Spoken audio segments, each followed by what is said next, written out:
de te agradecer, Ana Karina Arias, por estar aqui com a gente, né? De ter se disponibilizado por estar nesse momento aqui comigo.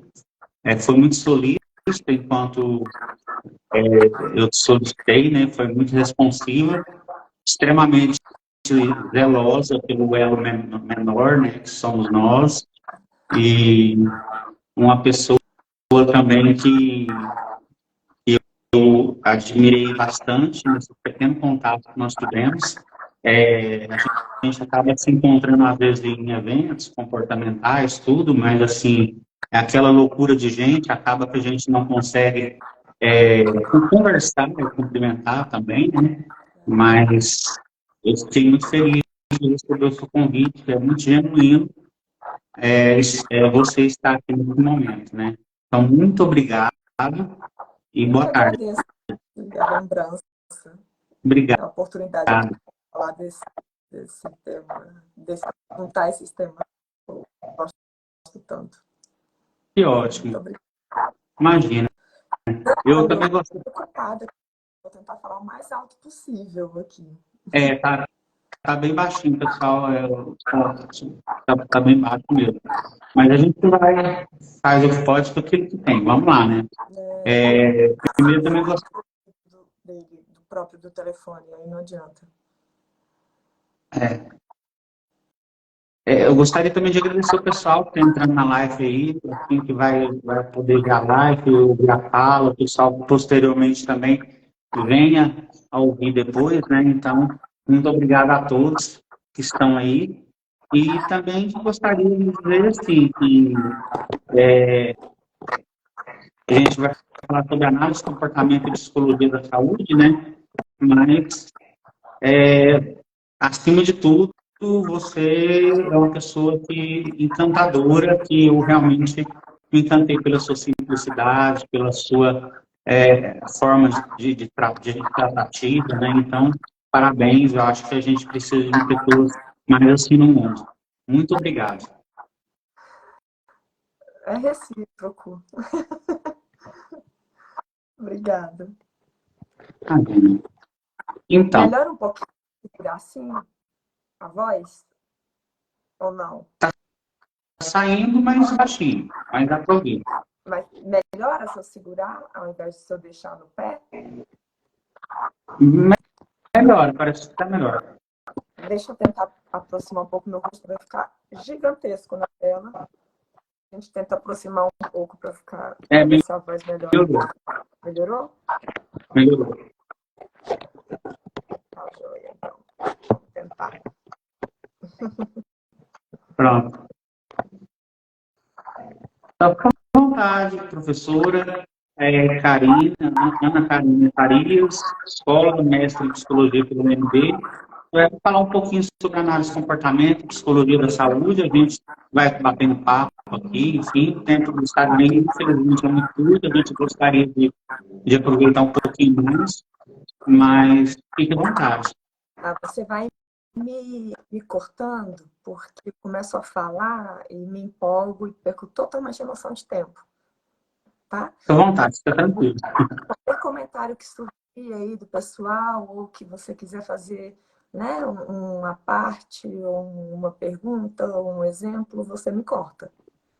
Tá? Fica tranquilo. A gente vai batendo papo. Eu disparo e vou. Não é?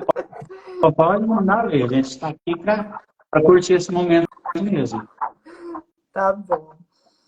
Então, gente, eu sou analista do comportamento, né? Como o Fernando disse aí.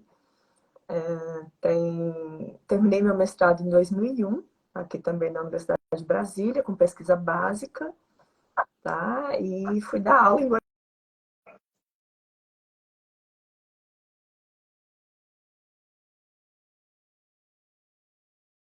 universidades, né, em graduações, e estou hoje em pós-graduações, né? Estava viajando antes da pandemia, né, por várias partes do país, mas agora as aulas online, e sou psicóloga clínica e supervisora clínica. Tá joia? A gente tem uns grupos de estudo também, que de vez em quando saem aí, né? Uma parceria com o canal dos Birrecas De vez em quando a gente dá alguns cursos, certo? Então, essa sou eu. Por acaso, eu fiz, foi muito por acaso, muito de última hora, eu fiz um concurso da Secretaria de Estado de Saúde aqui do Distrito Federal, né? Porque eu fui, na verdade, dar aula num cursinho, né? Pré-concurso, também de última hora, e aí eu ia dar uma disciplina só e pronto. Eu nunca tinha pensado em prestar concurso na minha vida. Estava muito feliz como professora, como mãe de gêmeas e como clínica. Já tinha até diminuído minha carga horária como professora e pensando em sair um pouco e ficar só em pós-graduação, né? E aí passei lá para frente, lá atrás, né? E deixei isso quieto. E um dia uma aluna de pós me avisou: professora, fomos nomeadas. Aí eu, do que ela está falando? Né? E aí descobri que a gente tinha sido nomeada lá na Secretaria de Saúde. E eu falei assim: não, minha vida está muito boa, eu tenho muito tempo de qualidade, muita quantidade de tempo também para escrever, para organizar livro, para ficar com os meus bebês e com a minha trigêmea, que é minha sobrinha que mora, né, no mesmo terreno. Então, assim, não vou assumir, não. Ah, não, vamos lá ver. Vamos ver o que eles têm a oferecer. Vai que você gosta de alguma área. Aí eu falei assim, cara, o pior é que eu realmente não sei, né? Eu fiz uma disciplina de psicologia da saúde na graduação, lá no início da minha graduação. Não lembro de nada, né? E uma disciplina, né? Que não dá para falar de tudo, nem estágio, nem nada. Mas beleza, vamos lá, né? É uma reunião, algumas horas de reunião, não se perde nada, né? E fiquei completamente apaixonada pelos programas que a Secretaria oferece, todos baseados no SUS, né? Sistema Único de Saúde. Fiquei encantada, sou completamente apaixonada pelo SUS. Quanto mais eu conheço, mais eu fico encantada pelas ideias que formam as políticas públicas de saúde, né? Que são políticas implementadas pelo Estado, com a participação de outros entes públicos ou não, né, ou privados, mas diretamente relacionados a alguns grupos ou de forma mais difusa. Tá? Mas são políticas que visam promoção de saúde, prevenção e tratamento de doenças ou reabilitação, né? E nós, como psicólogos, estamos ainda muito lá atrás na nossa formação, né? Na hora de pensar, de implementar, de opinar, da gestão, né? E de intervir a partir dessas políticas públicas, né? Nós, como analistas do comportamento, então, estamos mais atrás ainda, né? No Brasil, nós não temos muitos analistas do comportamento mesmo, né? Que sejam, né, esquerderianos, né? Tem uma base científica filosófica do behaviorismo radical, né? Contextualizada. E temos muito poucas pessoas fazendo isso, né? Lendo, intervindo, publicando, dando palestras. Tá? E aí eu, como analista do comportamento, fiquei assustada, falei, nunca ouvi falar dessas coisas, não vou saber fazer nada disso, né? E não vou assumir. Mas fiquei apaixonada por duas áreas, mais do que pelas outras, né? Que foram a UNASP, Núcleo de Apoio à Saúde da Família, né? Que no governo passado tentaram derrubar, agora no final ficou uma confusão, né? Mas voltou como NASF-AB, né? Atenção Básica, dando suporte aí às equipes de estratégia de saúde da família, né? Das unidades básicas de saúde.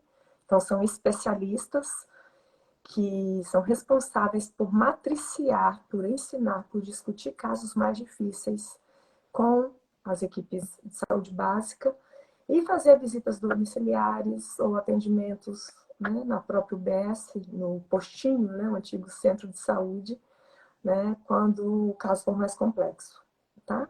Junto com alguém da própria equipe mais básica que atende aquela família, aquela comunidade ou aquele indivíduo. Só que necessitava de 40 horas, eu me dispunha disso, e tinha o NRAD, que em outras cidades é chamado de SAD, SAD ou EAD, né? Equipe de Atenção Domiciliar. Aqui é Núcleo Regional de Atenção Domiciliar. E aí eu fui conversar com a gerente e desejar boa sorte para ela, porque eu tinha me apaixonado pela área, tinha ficado surpresa com a existência desse programa, mas que eu não sabia nada disso e que eu não ia poder assumir, né? Aí ela, por favor, pelo amor de Deus, ninguém veio, por favor, tem que ter alguém. A gente, em 16 equipes no Distrito Federal, temos só uma psicóloga e ela está se aposentando. Né? Fica só 3 meses, eu te dou todo o apoio, ela te dá apoio. Se você não quiser, eu te coloco em qualquer outro lugar da secretaria, eu te juro. Eu acho que ela nem tinha esse poder, mas eu caí nessa. Né? Então, lá fui eu me envolver.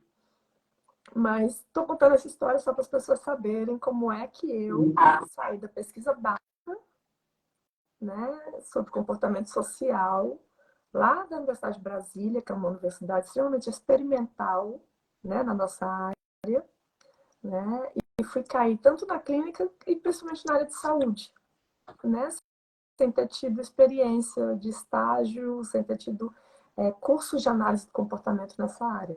Né? Estou começando a sair livros em português agora nessa área. Né? E mais em cognitivo comportamental do que na área de comportamental mesmo. Tá? Mas eu adoro citar um texto do Todorov, de 1989, não sei se todos conhecem, muito fácil de achar na internet, tá? Tentem conhecer. É a psicologia como estudo de interações, né? E Todorov diz lá que a definição de psicologia, ela atua e que ainda é a definição que muita gente adota, ela desagrada tanto aos mentalistas ou internalistas quanto aos comportamentalistas, porque era a definição de psicologia como estudo da mente e do comportamento, né? Comportamentais não acreditam na definição de mente como ela é dada, na existência de uma entidade abstrata que explicaria o comportamento que não é abstrato. Mentalistas acreditam que o comportamento é um mero subproduto, né, do que ocorre dentro, seja na mente ou seja nos processos cognitivos, né, em algo assim. E aí o Todorov, nesse texto de 89, propõe uma definição que eu nunca esqueci e que baseia a minha prática em todas as áreas que eu já me meti, eu já me meti em muitas, o povo fala, você é muito engraçada, porque tudo você tem um pitaco para dar, porque você já conversou com alguém dessa área, né? Mas é muito baseado nessa ideia. Antes de eu entrar no UNB, o texto surgiu e eu tive contato com ele sempre, né? Então, assim, o que ele vai dizer? A psicologia é uma ciência muito complexa, né? Ampla, que serve a uma série de propósitos de investigação, aplicação, intervenção. Né? Nós podemos ser extremamente úteis a diferentes áreas, né? A diferentes outras profissões, a diferentes indivíduos ou grupos de indivíduos. Né? Nós precisamos entrar em acordo sobre o que fazemos, mesmo que tenhamos formas de pensar, de definir e de intervir diferentes. Né? Então, ele vai definir a psicologia como estudo de interações organismo-ambiente, né? Um organismo que é complexo, que é também biológico, e que a gente não pode negar isso, os aspectos da filogenia, né? Da espécie, mas um organismo que é produto também da sua história de vida individual, ou ontogenia, e da sua cultura, da sua participação em grupos, né? Família, religião, escola, comunidade de forma geral, e por aí vai, tá? E aí, então, ele diz que as diferentes áreas da psicologia, né, se definiriam por qual parte do mundo, do ambiente, né, seria dada ênfase naquele estudo, naquela intervenção. né? Então, caberia a psicologia da saúde estudar interações organismo-ambiente em relação à saúde física e mental, psicológica, emocional, né, o nome que a gente quiser dar, do indivíduo.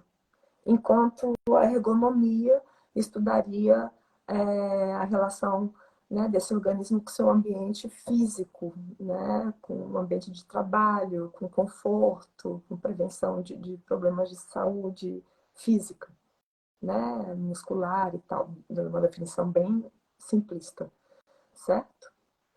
E aí, eu estou falando tudo isso porque pode parecer óbvio para muita gente, mas não é tão óbvio quanto parece, não é tão certo quanto parece. Psicologia da saúde não é uma abordagem, não há uma única forma de pensar e intervir em psicologia da saúde. Tá? A psicologia da saúde é uma área de atuação. E dentro dessa área de atuação, que é bastante ampla e muito, muito relevante, claro, diferentes abordagens, diferentes teorias, diferentes filosofias, com seus conceitos básicos e suas formas de intervir, podem trabalhar. Inclusive nós, analistas do comportamento, que estivemos distantes no Brasil por muito tempo dessa área, né? Assim, num número grande de analistas do comportamento, tá? Então, isso foi uma das coisas que me fez pensar, não, eu posso sim, né, entrar na secretaria e usar o meu conhecimento de analista do comportamento de alguma maneira. Vamos ver se eu consigo. Tá? Né? Porque isso, o que eu faço como analista do comportamento? Né? Eu faço análises funcionais, análises de contingências, né?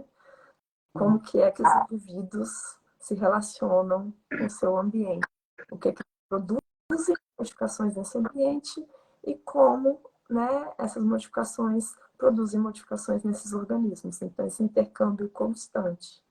E a gente vai, dentro de psicologia da saúde, avaliar isso nesse campo específico. Tá?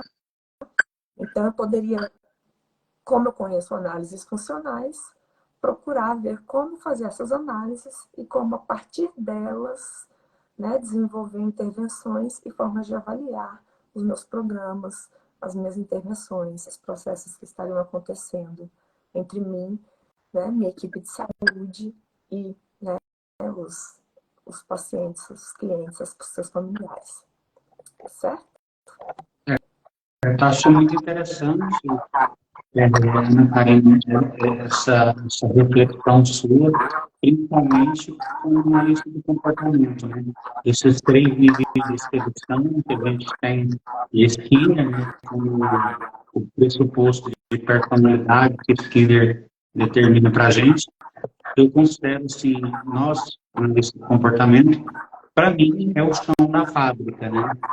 Por onde a gente vai realmente compreender o comportamento humano. E dentro da saúde isso deve ser fantástico, porque assim, quem vê causa não vê função, né? Na saúde, muitas das vezes, se vê muita causa do problema, só a doença, né? A pessoa ali com aquela doença, mas não vê a função e a causa diante a análise funcional. Muito bom. Sim, assim, uma doença diagnosticada, por mais que eu tenha exames claríssimos e assim, com a tecnologia maravilhosa, né? Uma área que seja fácil de detectar seus problemas, que não são todas as áreas da medicina e da saúde em geral, que tem equipamentos e exames e técnicas de entrevista, né, que permitem um diagnóstico fechado, certinho, perfeito, único.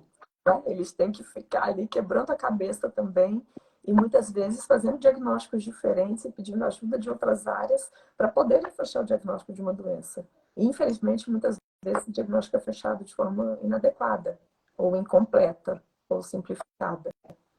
Né? Então, uma doença não pode ser vista como uma coisa única, de causa única. Né? Pode ser a doença mais simples do mundo, entre aspas, conhecida do mundo. Né? Mas ela é piorada ou melhorada dependendo de outras condições. históricas e atuais, dependendo do meu conhecimento como paciente, como família e como membro de uma equipe de saúde a respeito de saúde e doença e a respeito daquela doença específica, né? Ela é mais ou menos difícil de ser tratada dependendo da minha adesão ao tratamento. E a minha adesão ao tratamento depende de uma série de fatores individuais, né? Minha história de vida, minha adesão a tratamentos anteriores, sofrimentos anteriores, cura ou não das doenças anteriores, né?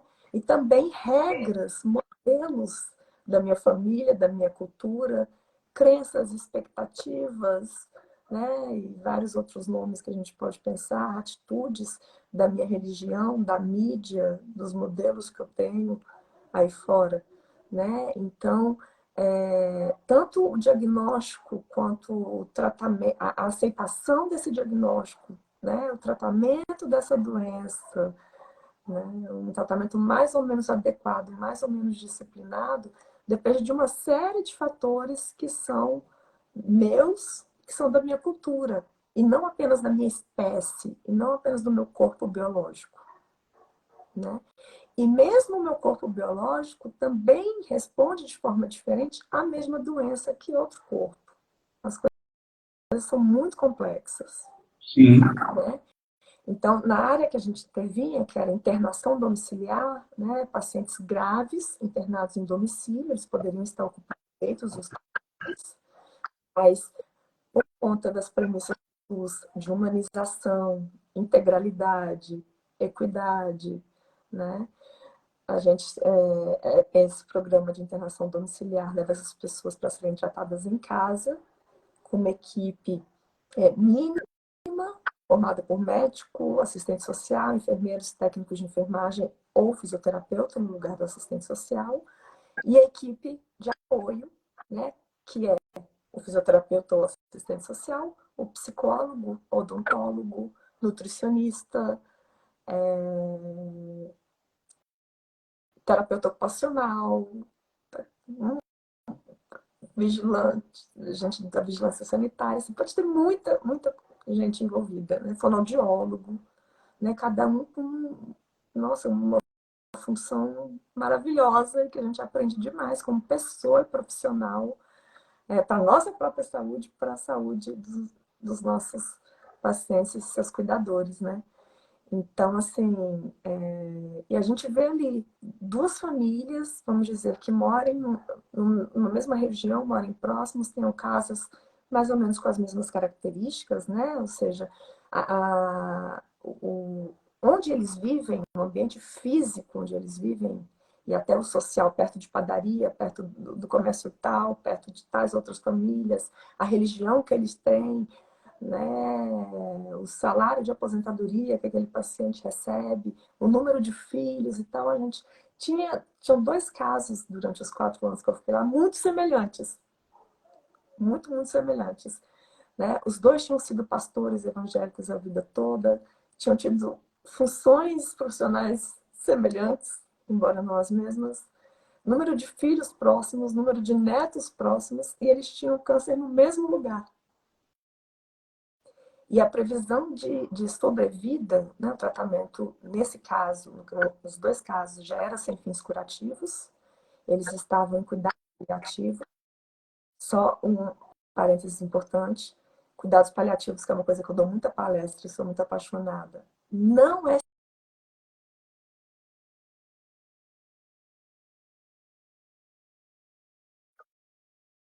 Né? Então, assim que apareça uma doença que ameace a vida, ela tendo ou não um tratamento curativo ainda, essa pessoa também deveria ser acompanhada por uma equipe de cuidados paliativos, porque os cuidados paliativos visam qualidade de vida, bem-estar, né, para a pessoa como um todo, né, para a pessoa de forma integral, né, e para sua família e para os seus cuidadores.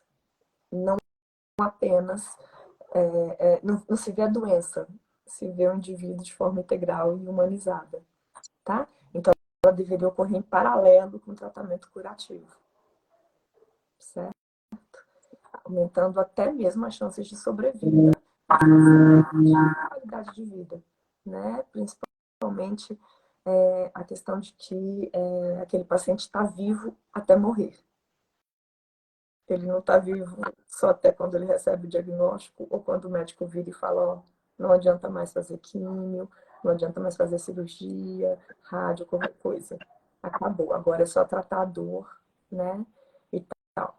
Então, adianta sim, aquela pessoa é uma vida, sua família está relacionada a ela, sua casa, seus amigos, né? E nós vamos tratar essas pessoas até o momento em que pare de respirar, tá? E aí ainda tem um acompanhamento de visitas pós-óbito, de velório, visitas pós-óbito e luto, certo? Então, é um trabalho lindo, um trabalho que tem que crescer, né? Tem muita gente lutando aí para divulgar e fazer crescer equipes no Brasil, fazer crescer o número de cursos. E nós, analistas de comportamento, estamos tentando publicar aí, né? Tem surgido um capítulo ou outro sobre cuidados paliativos aí em livros, tá? Depois, se alguém tiver interesse, pode entrar lá no Cantos Multiprofissional, né? Tudo junto, no meu perfil, não sei se está aparecendo aí, né? Cantos com M, e eu passo algumas referências de cuidados paliativos, tá?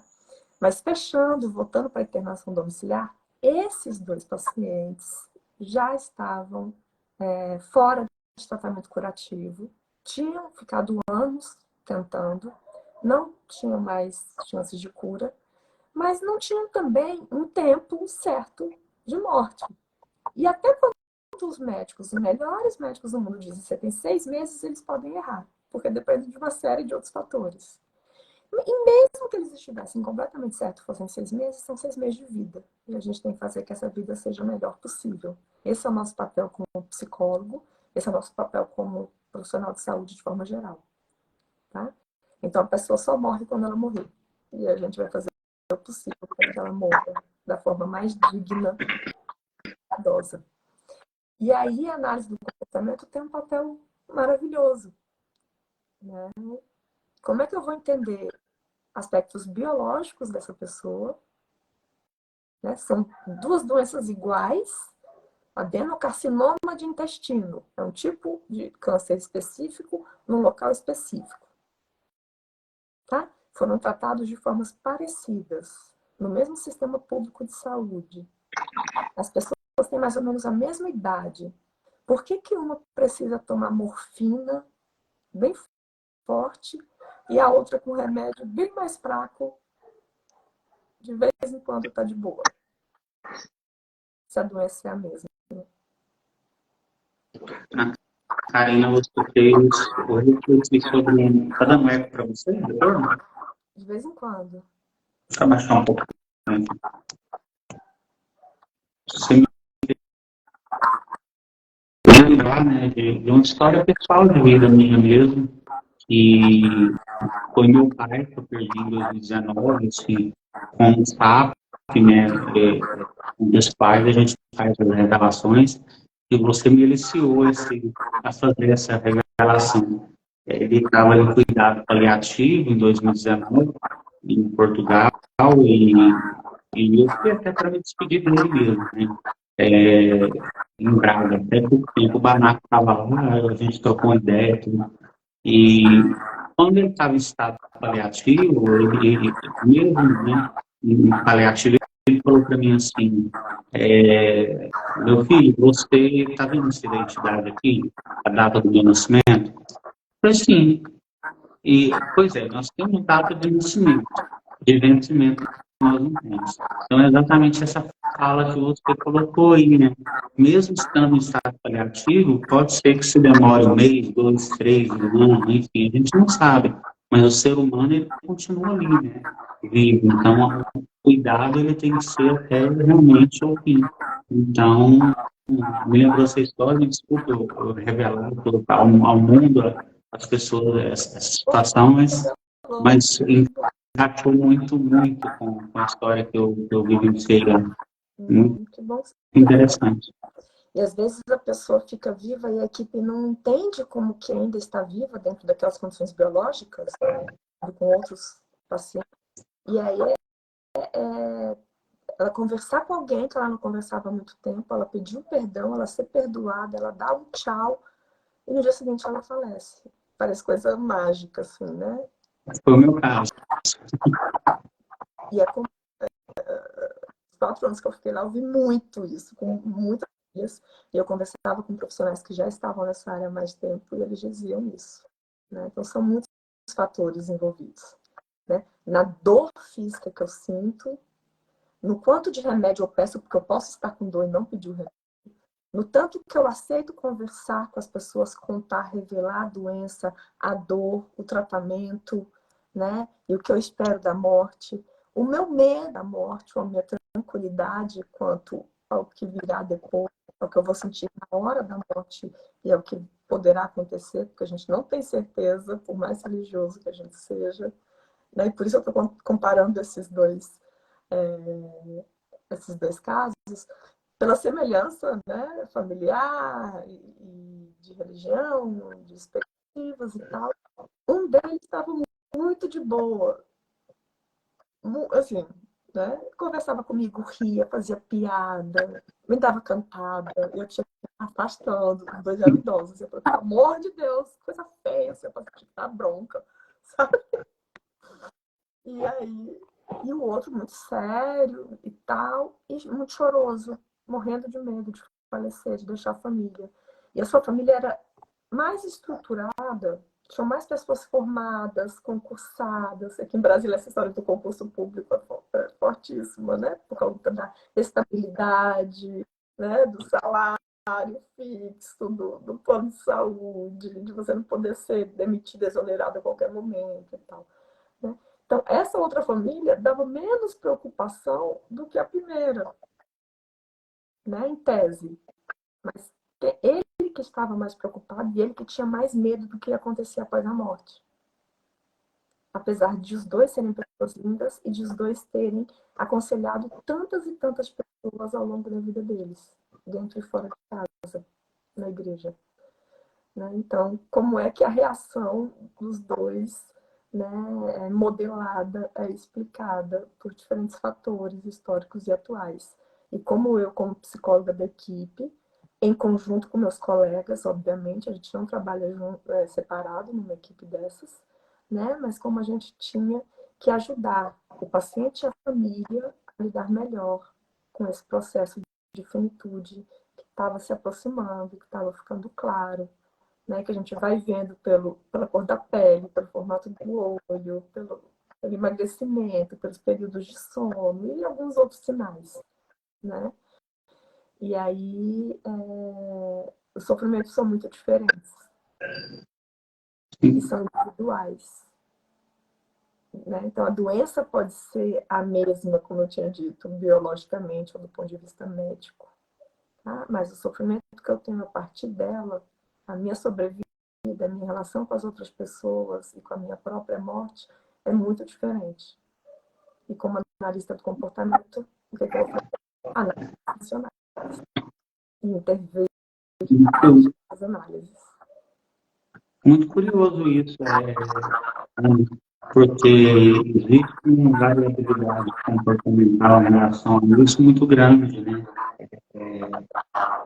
As pessoas que têm muita fé, elas sofrem menos com a morte, né? As pessoas que têm muita fé, são muito ligadas à fé, eles sofrem menos do que aquelas pessoas que são, assim, pelo menos apresentam sofrer menos do que as pessoas que às vezes são um pouco desprovidas ou têm um pouco de religião ou igreja. É o que a gente imagina, né? É o que a gente Sim, espera, mas não é sempre o que ocorre, não. Como eu estava dando, né, o exemplo desses dois casos. Né? Então depende de muitos fatores. E foi sim, muito bonita a minha última reunião, entre aspas, individual, com o primeiro que estava com muito medo da morte, porque ele falou que tinha muita coisa a fazer ainda. Muita coisa. A família dele não estava preparada, ele tinha que ter deixado muita coisa pronta, e ele protelou e blá, blá, blá. E a gente foi lá para a infância dele, coisa que não é para se fazer, né? Não é psicologia clínica. Mas naquele momento ali, a análise funcional e tudo que vinha acontecendo, se mostrou que aquilo seria útil. E a equipe estava fazendo outras coisas com os membros da família, preparando para outras coisas. Então, eu tive esse tempo. Não foi assim, me deixa fazer isso, esse é o planejamento. Foi por acaso e deu certo, né? E eu conversei com ele, e ele veio falando de que ele passou fome, de que ele veio do sertão, de que ele trabalhou desde os 5 anos de idade, e de que isso e que aquilo, e que ele foi criando os irmãos mais novos, e nananana, que ele casou cedo, teve filhos cedos, e teve tantos, né? 5 filhos, e todos formaram, e tinham netos se formando agora, todos casados, e nananana. De repente ele calou a boca, né? Aí eu calei, eu estava mais ouvindo do que ele falando, né? Só fazia assim, mas é isso? Você já fez isso? Ah, sim, né? Só fazia assim, né? Aquelas intervenções bem, né? Pontuais, para reforçar mesmo a continuidade do relato, né? Para mostrar, olha, o senhor não tinha dito nunca, em mais um ano que eu venho aqui, que o senhor fez isso, que o senhor ajudou tal pessoa, que o senhor fez tal outra coisa, né? E aí, na hora ele parou, ficou um tempo calado, eu assim, agora. Aí ele mexeu de lágrima, e ele falou, minha filha, até que de onde eu saí, eu cheguei longe, né? Eu fiz muita coisa. Aí eu comecei a chorar. Eu sou chorona, a situação era emocionante. Não tinha por que eu não chorar, não tem nenhuma regra. Também não tem regra para sair chorando, né? Não é pra... Mas, né? Comecei a chorar, limpei assim, ele viu, aquilo foi bonito para ele, pela relação que a gente tinha. Ele pediu que eu chamasse a esposa e que ela lesse uma passagem bíblica que ficasse perto. A gente não está ali para ler a Bíblia para a pessoa, mas ele pediu que eu estivesse lá. E ela leu uma passagem, os dois se abraçaram, ficaram, ela deitou na cama com ele, que já não estava deitando pela dor dele e tal. Ela ficou deitada com ele, depois a equipe mediu algumas coisas, a gente foi embora. Ele morreu 1 ou 2 dias depois. Né? Foi a Ana Karina que melhorou a vida de fora, pelo amor de Deus, nem de longe eu tô dizendo uma coisa dessas. Tá? Não tô pensando, nunca pensei que foi minha intervenção que ajudou e tal. Mas olha como é importante a gente analisar o que está faltando para aquela pessoa. Por que ela está sofrendo mais do que outra? Ele estava sofrendo mais porque ele achava que tinha feito pouco, que ele devia à família e à sociedade. O outro estava tranquilão. Eu fiz minha parte, né? Eu fiz o que eu devia ter feito, eu caminhei em direção ao meu guia, aos meus valores, e agora não tenho que ir, não posso fazer nada. Eu queria ficar mais. Ele dizia, eu queria dançar mais forró, mas eu tenho que ficar mais, tenho que ir. Enquanto esse... E aí as análises funcionais é que mostram isso. Né? Então tá aí uma boa relação entre psicologia da saúde e análise funcional. Né? Num simples exemplo, a gente poderia dar milhões de exemplos, diferentes áreas, né? Em psicologia da saúde, mas acabei falando demais para variar, e aí ficou esse exemplo aí como único. Imagina. Claro que a gente não tem muito tempo em função do Instagram, né? Mas, ao meu ver, foi uma live até muito FAP, né? Assim, cheguei de relações e muito emocionante, até agora que eu participei, com muita emoção, né? Com muita história que você contou e tudo, e isso faz com que a gente reflete na análise do comportamento em outros contextos, né? Eu não tinha visto ainda uma fala como a sua, onde fala da análise do comportamento no contexto de cuidados paliativos. E eu achei incrível esses relatos, porque são coisas que a gente ainda não tinha se deparado, né, com um profissional contando a experiência. Então, eu fico muito contente dessa fala sua. Claro que a gente poderia esticar aí mais horas e horas em função de assuntos, né? A gente queria se aproveitar ao máximo, né?